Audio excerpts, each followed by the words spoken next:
চলমান অস্থিরতার মাঝেও থেমে নেই বৈশ্বিক অর্থনৈতিক প্রবৃদ্ধি। ফোর্বসের প্রতিবেদনে বলা হয়, চলতি বছর শীর্ষ ২,০০০ কোম্পানির আয় বেড়েছে প্রায় $৫ ট্রিলিয়ন। আর এই আয়ের দ্বিগুণের বেশি ৬১২টি মার্কিন প্রতিষ্ঠানের। সেই সাথে গেল ৩ বছর ধরে ফোর্বসের 4 ক্যাটাগরিতেই শীর্ষে রয়েছে জেপি মর্গান।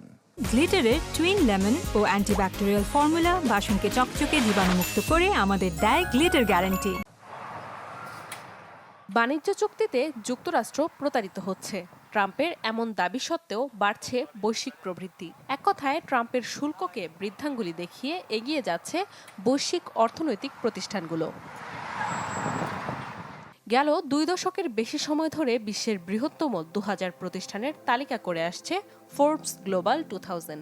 তালিকা অনুযায়ী 20 বছর আগে এসব প্রতিষ্ঠানের বার্ষিক বিক্রয় রেকর্ড ছিল প্রায় $22 ট্রিলিয়ন। সে সময় তাদের আয় $1.25 ট্রিলিয়ন। চলতি বছরে এ সংখ্যা বেড়ে হয়েছে প্রায় $5 ট্রিলিয়ন। আর এই আয়ের দ্বিগুণের বেশি 612টি মার্কিন প্রতিষ্ঠানের।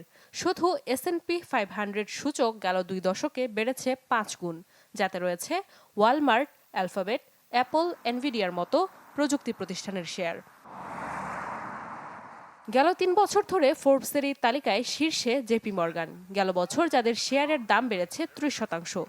$4.5 ট্রিলিয়ন সম্পদের অধিকারী আমেরিকার বৃহত্তম ব্যাংক জেপি মর্গান একমাত্র প্রতিষ্ঠান যারা ফোর্বসের 4টি বিভাগেই শীর্ষ 20-এ স্থান করে নিয়েছে। গেল 10 বছরে শীর্ষ 100টি মার্কিন প্রতিষ্ঠানের শেয়ারের গড় আয় 488%। অন্যান্য প্রতিষ্ঠানের ক্ষেত্রে যা 143।